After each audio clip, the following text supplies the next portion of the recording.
नमस्कार दोस्तों, stock market studies में फिर से एक बार आपको स्वागत है। तो आज मैं बात करने वाला हूँ एक छोटा बैंक के बारे में, मतलब छोटा मतलब बैंक छोटा नहीं है, बैंक का मार्केट कैपिटलाइज़ेशन बहुत छोटा है। तो एक प्राइवेट बैंक के बारे में बात करूँगा, जो जिसका मार्केट कैपिटलाइज़ेशन बहुत कम है। एक स्मॉल कैप टाइप बैंक आप बोल सकते हैं। फिर भी इस बैंकों में छोटा बैंक और बड़ा धमाका ज़रूर कहूँगा, क्योंकि कंपनी जिस तरीके से परफॉर्मेंस कर रहा है और जिस तरीके से कंपनी का ग्रोथ हो रहा है, मेरे हिसाब से इस कंपनी धीरे-धीरे करके आगे जा सकता है। इसी बार के बैंक के बारे में बात करूँगा। बैंक का नाम आप सभी ने देख चुके हैं, सिटी यूनियन बैंक। तो इस बैंक पहले ही बता दूँ, इस बैंक के बारे में बात करूँगा उससे पहले इस चैनल को अभी तक सब्सक्राइब नहीं किया तो ज़रूर सब्सक्राइब कर लीजिए, क्योंकि आपको daily basis stock market information updates चाहिए तो इस चैनल में बने रहिए। तो चलो देख लेते हैं आज के स्टॉक के बारे में। सबसे पहले मैं कॉम बैंक के ऊपर आ चुका हूँ। देखिए पिछले दिनों में तो मार्केट में बहुत वोलेटिलिटी था। पहले मार्केट नेगेटिव में ओपन हुआ, उसके बाद फिर से पॉजिटिव में गया, फिर से नेगेटिव में क्लोजिंग हुआ। तो सेम टू सेम यहाँ पे ये भी एक प्राइवेट बैंक है, तो इसका परफॉर्मेंस भी उसी तरीके से कुछ देखने को मिला। मगर एक चीज़ मैं इस बैंक के बारे में ज़रूर कहूँगा, बैंक ने 52 वीक का लो पिछले दिनों में ही बनाया। मतलब बहुत दिनों के बाद 52 वीक का लो यहाँ पे अचीव किया। 52 वीक का लो अचीव किया, तो इस बात को भी आपको ध्यान रखना है। तो बैंक के बारे में थोड़ा-सा जानकारी यहाँ पे आपको दे दूँ, तो सिटी यूनियन बैंक एक्चुअली देखा जाए साउथ इंडिया का बैंक है, मतलब साउथ इंडिया बेसिस बैंक है, जहाँ आप देख सकते हैं तमिलनाडु तमिलनाडु बेसिस बैंक है, मतलब एक साउथ इंडियन का बैंक है। और इसका सब्सिडीज़ जो है city union bank limited and asset management ARM. तो कंपनी का टोटल नंबर ऑफ एम्प्लॉइज़ जो है वो 5478 है। वो भी 2019 के रिपोर्ट के हिसाब से, अभी शायद बहुत चेंज हो चुके हैं। कंपनी स्टार्ट हुआ था, बहुत पुराना बैंक है। 1904 से, मतलब 100 सॉरी हाँ, 1904 सालों से कंपनी स्टार्ट हुआ था। देखा जाए करीबन कंपनी 100 साल 115 सालों से भी ज़्यादा अभी हो चुके हैं कंपनी। तो बहुत पुराना कंपनी है। और इस कंपनी के बारे में पूरा डिटेल्स दिखाने से पहले कंपनी का कुछ इन्फॉर्मेशन आपको दिखा दूँ। तो यहाँ पे देखिए सिटी यूनियन बैंक जो है वो एक्चुअली मैं पहले ही बता चुका हूँ, रिटेल बैंकिंग में काम करते हैं, होलसेल बैंकिंग में काम करते हैं, कॉर्पोरेट बैंकिंग में भी काम करते हैं, और यहाँ पे देखिए अदर्स बैंकिंग के भी ऊपर काम करते हैं। मतलब कंपनी सारे के सारे सेगमेंट के ऊपर काम करते हैं। छोटा बैंक होकर भी इतना सारे के सारे कंपनी के ऊपर सेक्टर के ऊपर काम करते हैं। तो कंपनी का जो की पॉइंट मतलब कंपनी किस फील्ड के ऊपर ज़्यादा काम करते हैं और किस तरीके से परफॉर्मेंस कर रहे हैं, वो आपको देखना चाहिए। तो कैपिटल जो रेशियो है वो 17.39% है। नेट इंटरेस्ट मार्जिन जो है वो 4.16% है। ग्रॉस एनपीए है। एनपीए जितना कम होगा उतना ही बैंकिंग लिए अच्छा है। क्योंकि एनपीए जो होते हैं मतलब नॉन परफॉर्मिंग एसेट, तो 2.94 है, और नेट एनपीए बहुत कम है, ये सबसे बड़ी बात है। 1.47 मतलब नेट एनपीए मतलब नेट नॉन परफॉर्मिंग एसेट जो है वो टोटली बहुत कम है, यही सबसे बड़ी बात है इसको बैंकिंग का। तो यहाँ पे देखिए सी ए एस ए रेशियो जो है वो 27% है। तो चलो कंपनी के सारे इन्फॉर्मेशन यहाँ पे पॉजिटिव ही देखने को मिला। तो कंपनी का कितना ब्रांचेस है वो भी आपको देखना चाहिए। 700 ब्रांचेस है, out of which almost 630 branches located in south region, मतलब साउथ साइड में, साउथ इंडिया में ज़्यादातर इसका ब्रांचेस है। 630 ब्रांचेस साउथ इंडिया में ही आपको देखने को मिलेगा। 485 branches located in home city town, मतलब तमिलनाडु में ही 485 ब्रांचेस मिलेगा। मतलब इस बैंक का ऑल ओवर इंडिया में उतना ब्रांचेस नहीं है। ज़्यादातर साउथ सिटी में इंडिया में ज़्यादातर इसका ब्रांचेस है। मतलब बिजनेस उतना फैला हुआ नहीं है। तो इस बात को भी आपको ध्यान रखना होगा।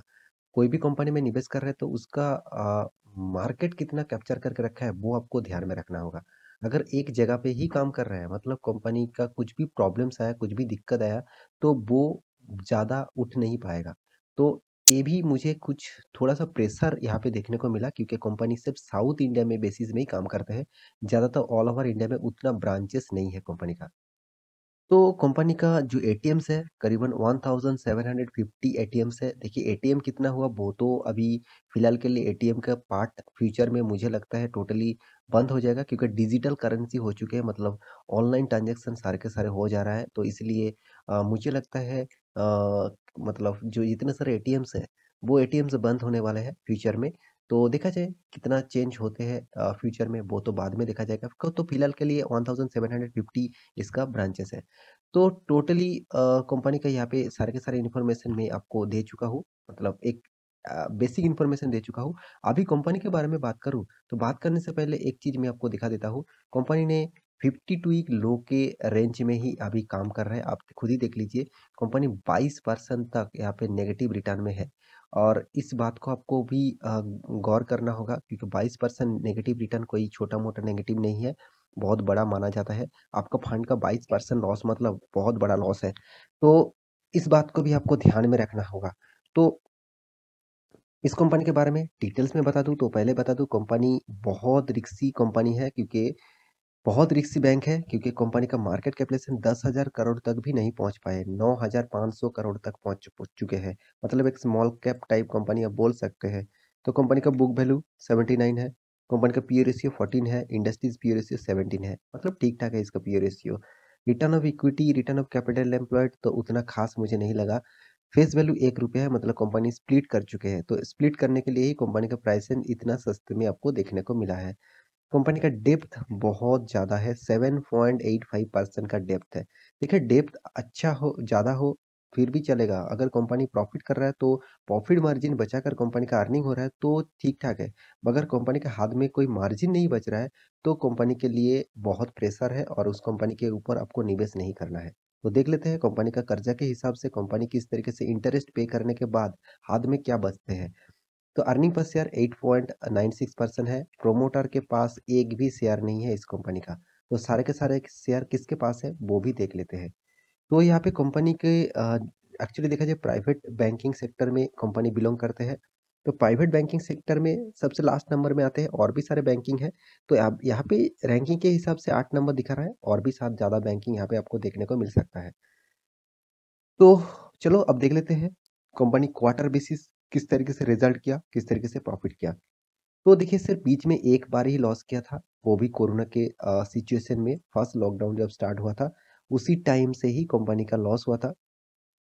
मगर मुझे इस चीज़ का थोड़ा-सा डाउट हुआ, क्योंकि लॉकडाउन स्टार्ट हुआ मार्च के एंडिंग में, और कंपनी मार्च के एंडिंग में ही जो क्वार्टर आया था, मतलब था जो फोर्थ क्वार्टर आया था, उस क्वार्टर में ही लॉस किया। तो इस लॉस का कारण मुझे पता नहीं चला, क्योंकि मुझे थोड़ा-सा यहाँ पे नेगेटिविटी इश्यू लगा, क्योंकि लॉस होना चाहिए था एक्चुअली जून 2020 में, क्योंकि कोरोना के फर्स्ट लॉकडाउन के बाद जो फर्स्ट क्वार्टर का रिजल्ट आया वो इसी क्वार्टर का रिजल्ट है। मगर यहाँ पे अच्छा खासा प्रॉफिट किया, मतलब कंपनी में पोटेंशियल है। तो कुछ कारण बेसिस से यहाँ पे थोड़ा-सा लॉस कंपनी ने दिखाया, और बाकी सारे के सारे प्रॉफिट में है। तो कंपनी के हाथ में कितना पैसा बचते हैं उसको देखने के लिए आपको कंपनी का इंटरेस्ट देखना पड़ेगा। कंपनी किस तरीके से इंटरेस्ट पे कर रहे हैं, देखिए कितना ज़्यादा इंटरेस्ट पे करना पड़ रहा है। कंपनी का अर्निंग इतना शानदार होने के कारण भी, इतना शानदार होने के बाद भी कंपनी को इतना ज़्यादा इंटरेस्ट पे करना पड़ रहा है कि कंपनी के हाथ में जो मार्जिन है वो बहुत कम होता चला जा रहा है। तो देखिए कंपनी का मार्जिन चलो एक एवरेज लेवल में चल रहा है, वो भी मैं मान के चलता हूँ। मगर मेरे हिसाब से और भी अच्छा खासा परफॉर्मेंस हो सकता है अगर कर्जा थोड़ा सा कम हुआ तो। क्योंकि देखिए फाइनेंस सेक्टर, बैंकिंग सेक्टर में तो कर्जा लेना ही पड़ता है, क्योंकि दिग्गज जितने सारे बैंक है, जितने सारे फाइनेंस सेक्टर है, वो बहुत ज्यादा लोन लेते हैं, मगर उस तरीके से परफॉर्मेंस भी करते हैं। मगर इस कंपनी भी खराब परफॉर्मेंस नहीं किया, जबरदस्त रिजल्ट किया, हर साल में कंपनी का ग्रोथ कर रहा है। यही सबसे बड़ी बात है, इतना छोटा कंपनी इतना धमाका कर रहा है, यही सबसे बड़ी बात है। तो कंपनी किस तरीके से परफॉर्मेंस आपको दिया वो भी देख लीजिए। 10 साल में 14% तक रिटर्न दिया, चलो ठीक है। 5 साल में तो ना के बराबर, 3 साल में 10% नेगेटिव, 1 साल में 23% तक नेगेटिव। तो क्या अभी इस कंपनी के ऊपर निवेश करना चाहिए जो कंपनी आपको 3 साल और 10 साल में, सॉरी 1 साल में नेगेटिव रिटर्न दिया। तो उसके बारे में बात करने से पहले आपको और भी कुछ चीज देखना पड़ेगा। कंपनी का रिजर्व, तो कंपनी का रिजर्व देख लीजिए, 700 करोड़ से स्टार्ट हुआ था, अभी 5,700 करोड़ पहुंच चुके हैं। मतलब कंपनी का जो रिजर्व है वो धीरे धीरे बढ़ते जा रहा है। तो यही एक पॉजिटिविटी भी है। और कंपनी का कर्जा भी बढ़ते जा रहे हैं, देखिए पहले 10 करोड़ था, अभी कितना बना 45,000 करोड़। तो कर्ज़ा इस कंपनी के ऊपर मुझे बहुत ज़्यादा लग रहा है। और कंपनी का लायबिलिटी भी जो है, वो लायबिलिटी भी आप देख सकते हैं कितना लायबिलिटी बढ़ चुके हैं। तो कंपनी का टोटल जो एसेट है, एसेट के हिसाब से एसेट चलो एसेट भी बढ़ चुके हैं 53,000। मतलब यहाँ पे एक न लायबिलिटी और एसेट को जो परफॉर्मेंस यहाँ पे दिखा जाता है, वो देखा जाए तो सेम टू सेम होगा। तो लायबिलिटी और एसेट को आपको अलग फिगर से देखना होगा, मतलब अकाउंटिंग हिसाब से देखना होगा। तो यहाँ पे कंपनी का जो प्रोमोटर के हिस्सेदारी है, वो तो ना के मतलब ज़ीरो है, ना है मतलब नेगेटिव है। ज़ीरो हिस्सेदारी प्रोमोटर के पास है। उसके पास माल किसने उठाया देखिए एफआईज़ ने, कितना माल उठाया 24% पहले था, वो स्टेक बेचकर अभी 16% तक पहुँच चुके हैं। डीएस के पास कितना था? 26% था, वो अभी 43% हो चुके हैं। पब्लिक के पास कितना था? 48% था, अभी 40% हो चुके हैं। मतलब पब्लिक और डीएस ने अच्छा खासा माल यहाँ पे उठा के रखा है इस बैंक में। देखिए बैंकिंग के परफॉर्मेंस के बारे में बात करूँ तो बैंकिंग कोई खराब नहीं है, क्योंकि बैंकिंग देखिए कितना शानदार आपको परफॉर्मेंस दिया।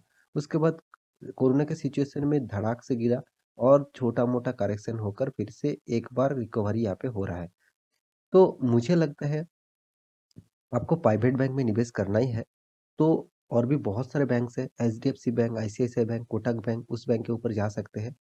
हाँ, और आप इस बैंक में निवेश करना ही चाहते हैं, तो मैं ज़रूर कहूँगा आप छोटा-मोटा निवेश करिए, क्योंकि बैंक का परफ़ॉर्मेंस अच्छा होने के साथ-साथ बैंक का मार्केट जो कैप्चरिंग है, वो बहुत कम है। सिर्फ़ साउथ इंडिया बेसिस में कंपनी काम कर रहा है, बैंक काम कर रहा है। मुझे लगता है ऑल ओवर इंडिया में होना चाहिए इसका बैंक, तभी इस कंपनी के ऊपर ज़्यादा अर्निंग होगा और ज़्यादा प्रॉफ़िट भी बिज़नेस कर पाएँगे। तो मेरे हिसाब से मैं तो इस कंपनी के ऊपर निवेश नहीं करके रखा, तो आपको निवेश करना चाहिए मतलब करना चाहते हैं, तो आप ज़रूर छोटा-मोटा निवेश करिए, ज़्यादा निवेश इस टाइप बैंक के ऊपर निवेश मत करिए, क्योंकि बहुत छोटा बैंक है, इसका मार्केट कैपिटलाइज़ेशन के हिसाब से। तो मुझे लगता है ऑब्वियसली आपको छोटा-मोटा निवेश करना चाहिए। तो आशा करता हूँ सारी जानकारी आपको मिल चुका है, तो मेरा वीडियो अच्छा लगे तो लाइक करना, दोस्तों के साथ शेयर करना और इस चैनल को सब्सक्राइब भी करना। मिलते हैं नया स्टॉक लेके, तब तक के लिए अच्छे से रहिए, अपना ख्याल रखिए। Bye bye.